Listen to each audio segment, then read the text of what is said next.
Bismillahirrahmanirrahim. Assalamualaikum warahmatullahi wabarakatuh. Alhamdulillah, wassalatu wassalamu ala rasulillah. Amma ba'du. Anak-anakku sekalian yang dirahmati Allah Ta'ala, suatu kesyukuran sekali kita masih dapat melanjutkan kegiatan Pondok Ramadan virtual kita, yang pada video kali ini kita akan memasuki tema terakhir terkait dengan hadis-hadis puasa Ramadan. Jadi sebelum video ini anak-anakku sudah melihat dan mencermati 7 video materi Pondok Ramadan virtual yang semuanya membahas tentang seputar puasa dan hikmah Ramadan. Dan kita akhiri materi ini dengan mengangkat hadis-hadis terkait dengan puasa Ramadan. Di tahun-tahun yang mendatang insya Allah kita akan mengangkat tema-tema yang lain yang saya harapkan tidak mengurangi hikmah Ramadan dan puasa di bulan ini, di mana seyogyanya bulan Ramadan ini tidak hanya kita isi dengan puasa saja, tetapi juga amalan-amalan soleh lainnya seperti iktikaf, tadarus Al-Quran, memperbanyak sedekah, istighfar, dan lain-lain. Amalan-amalan yang insya Allah akan dilipat gandakan pahalanya oleh Allah di bulan yang penuh berkah. Baik, terkait dengan hadis-hadis puasa Ramadan, perlu saya sampaikan hal ini karena kami melihat bahwa bertebaran di masyarakat, di media sosial, dan juga di media-media lainnya hadis-hadis Rasulullah Muhammad SAW terkait dengan puasa Ramadan, tetapi hadisnya kadang-kadang tidak sahih atau dipertanyakan bagaimana pengaplikasiannya di bulan puasa dan seterusnya. Nah, hadis-hadis yang kita angkat pada video kali ini adalah hadis-hadis sahih, hadis-hadis yang bisa kita jadikan rujukan dalam memperbaiki amalan ibadah kita di bulan suci yang penuh berkah ini. Anak-anak sekalian yang dirahmati Allah Ta'ala, hadis puasa yang pertama, yakni tentang keutamaan puasa. Rasulullah bersabda, "As-siyamu junnah." Puasa adalah perisai. Maka jangan berkata buruk dan berbuat bodoh. Jika ada yang mencaci, maka katakan, "Aku puasa, saya puasa." Sungguh, kata Rasulullah, bau mulut orang yang puasa lebih harum di sisi Allah dibanding minyak kasturi. Seseorang meninggalkan makan, minum, dan syahwat karena aku, kata Allah. Puasa adalah untukku dan aku yang akan membalas pahalanya. 1 kebaikan dibalas 10 kebaikan atau 10 pahala. Dan ini masih dilipat gandakan lagi oleh Allah Ta'ala dengan kelipatan yang tidak terhingga. Artinya Allah Maha segala-galanya. Allah menghendaki, maka di bulan yang suci ini semuanya menjadi berlipat ganda pahala dan berkahnya bagi kita semua. Ini adalah beberapa keutamaan puasa Ramadan yang disampaikan dalam hadis yang diriwayatkan oleh Bukhari. Hadis yang kedua, pintu surga Rayyan untuk orang yang puasa. Dari Abu Hurairah radhiyallahu anhu bahwa Rasulullah sallallahu alaihi wasallam bersabda, "Man anfaqa zawjaini fi sabilillah nudiya min abwabil jannah ya Abdullah, hadza khair." Barang siapa infak emas dan perak di jalan Allah, maka dipanggil dari pintu surga, "Wahai hamba Allah ini bagus. Orang yang ahli salat dipanggil dari pintu salat. Orang yang ahli jihad dipanggil dari pintu jihad. Orang yang ahli puasa dipanggil dari pintu rayyan. Orang ahli sedekah dipanggil dari pintu sedekah. Nah ini, jadi pintu rayyan ini adalah pintu khusus untuk orang-orang yang berpuasa. Dan ahli-ahli puasa nanti akan memasuki surga dari pintu rayyan. Semoga kita termasuk di antara mereka. Hadis Ramadan yang lainnya adalah puasa menghapus ujian hidup. Dari Hudzaifah ibnul Yaman, ujian seseorang dalam keluarga, harta, dan tetangga dapat dihilangkan dengan salat, puasa, dan sedekah. Fitnatur rajuli fi ahlihi wa malihi wa jarihi tukaffiruhas salah wasiyam wassadaqah. Jadi ujian-ujian atau fitnah hidup itu insya Allah dapat dihilangkan dengan puasa, dengan salat, dan dengan sedekah. Semoga kita semuanya dimudahkan oleh Allah dalam ujian hidup kita semua.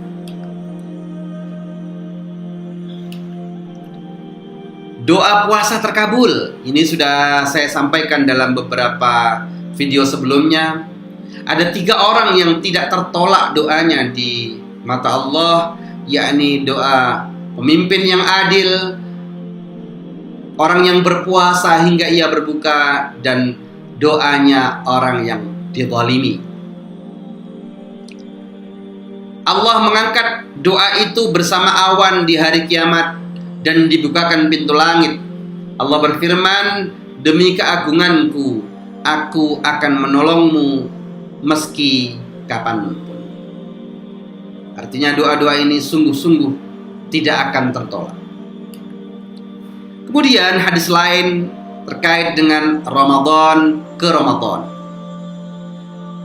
Dari Abu Hurairah, Rasulullah bersabda, salat 5 waktu dari Jumat ke Jumat dan dari Ramadan ke Ramadan berikutnya dapat meleburkan dosa-dosa kecil selama menjauhi dosa-dosa besar.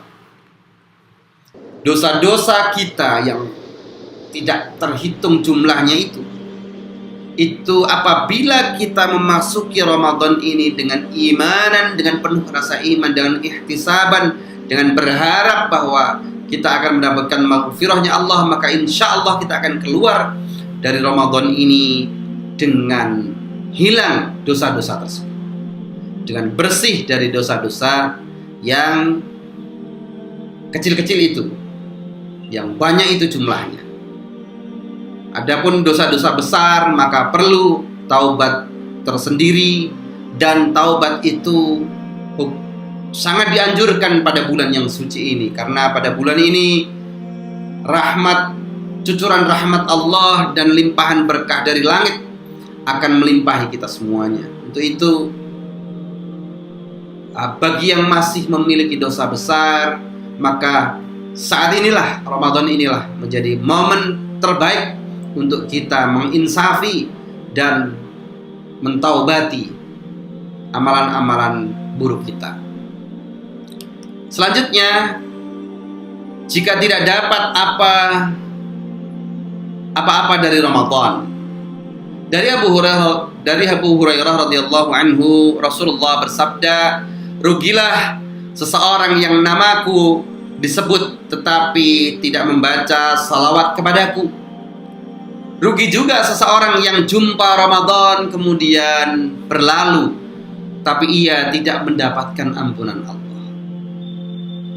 Rugi bagi seseorang yang punya orang tua namun tidak memasukkan ia ke surga.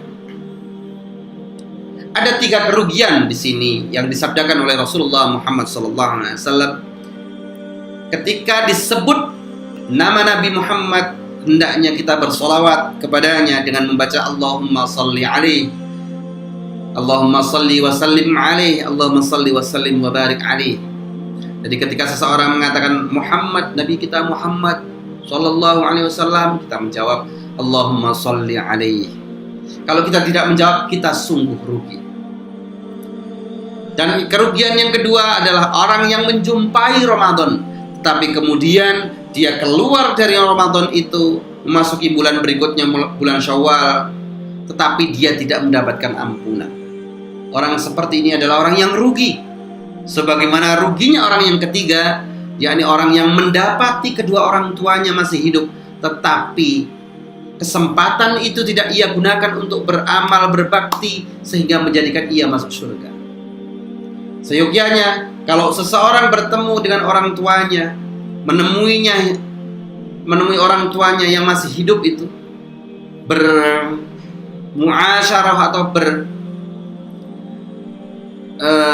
berinteraksi setiap hari dengan orang tuanya, tetapi tidak menjadikan itu sebagai ladang pahala baginya, maka itu adalah kerugian yang sangat nyata. Ini adalah yang disabdakan Nabi yang dalam hadis yang diriwayatkan oleh Imam Ahmad. Kemudian mulut juga puasa dari kata-kata buruk. Dalam sebuah hadis Rasulullah bersabda, "Man lam yada' qaulaz zuri wal 'amala bihi falaysa lillahi hajah fi an yada'a ta'amahu wa syarabahu." Barang siapa yang tidak meninggalkan perkataan buruk dan mengamalkannya, maka tidak butuh bagi Allah, bagi orang itu untuk meninggalkan makanan dan minuman. Maksudnya Allah tidak butuh puasanya orang itu. Allah tidak butuh puasanya orang yang tidak bisa meninggalkan perkataan keji, perkataan buruk, dan amalan-amalan yang seperti itu, amalan buruk ataupun keji. Maka seyogyanya puasa tidak hanya menahan makan dan minum, tetapi juga menahan dari perkataan yang tidak perlu, apalagi perkataan yang buruk dan keji, ataupun perbuatan-perbuatan yang tidak bermanfaat dan sia-sia. Semuanya harus kita tinggalkan. Hadis selanjutnya hanyalah terkait dengan puasa yang hanya dapat lapar dan dahaga.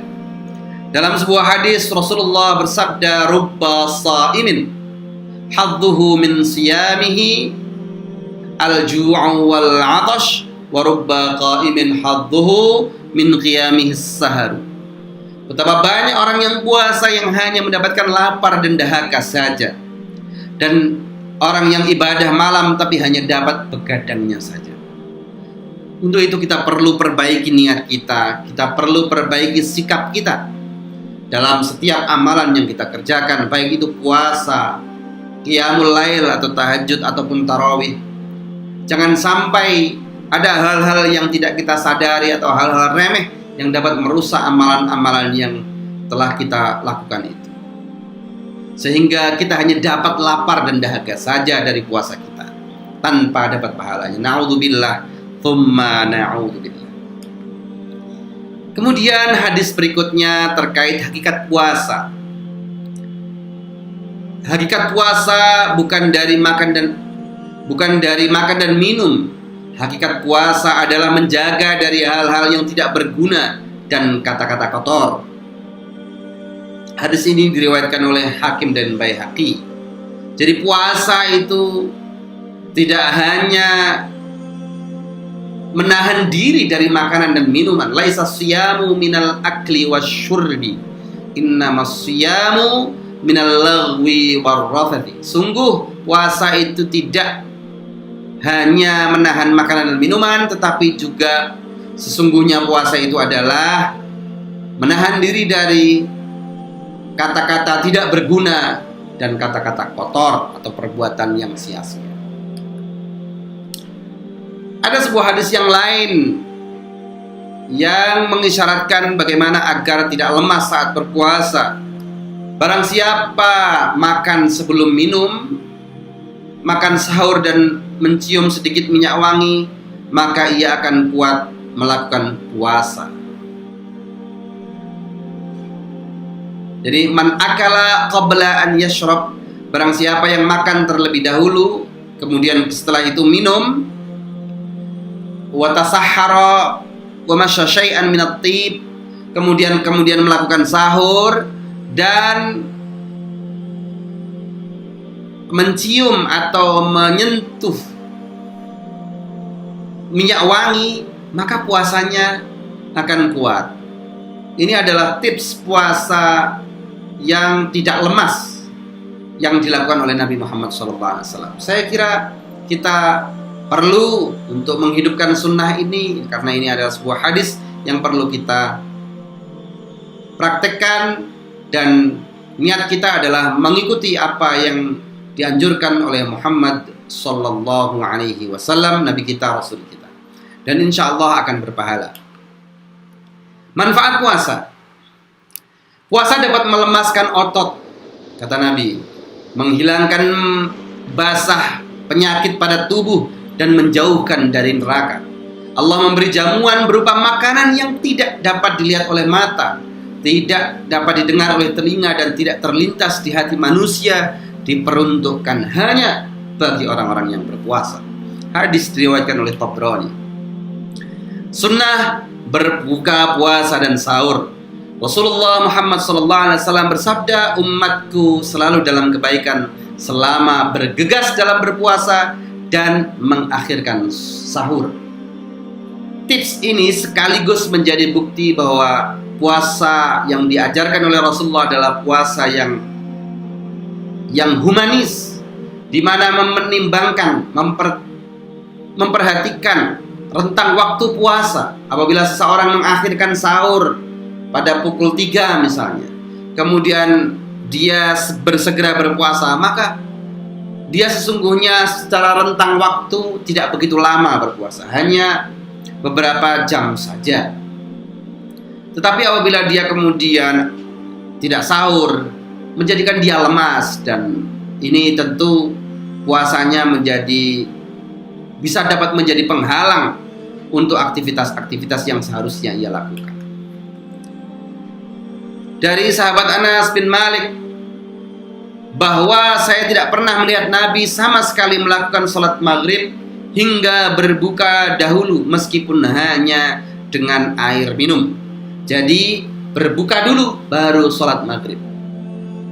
Berbuka dulu baru sholat maghrib. Ini yang dimaksud dengan takjil atau mensegerakan berbuka, itu adalah berbuka puasa terlebih dahulu sebelum menjalankan sholat maghrib. Puasa sebagai pembersih atau zakat. Setiap hal ada zakatnya, dan zakat tubuh adalah puasa. Demikian sabda Nabi. Puasa adalah separuh dari sabar, karena dengan puasa kita juga melatih kesabaran kita. Kemudian ada hadis lain terkait dengan memberi sedekah takjil. Barang siapa yang memberi buka puasa bagi orang yang berpuasa, maka ia mendapatkan pahala seperti orang yang berpuasa tanpa mengurangi pahalanya sedikit pun. Jadi kalau saya sedang berpuasa, kemudian saya memberi takjil buka puasa untuk seseorang, maka saya mendapatkan pahala puasa saya dan pahala puasa dari orang yang saya beri takjil tersebut, tanpa mengurangi pahalanya dia. Jadi saya dapat double pahala. Ini saya kira yang sungguh kemurahan dari Allah Ta'ala. Saya kira itu beberapa hadis yang perlu saya angkat. Masih ada beberapa hadis lainnya, tapi nanti mungkin akan memperpanjang waktu durasi video ini. Saya kira itu dengan hadis-hadis tersebut, insya Allah kita dapat meningkatkan dan menggiatkan amalan-amalan saleh pada bulan suci ini.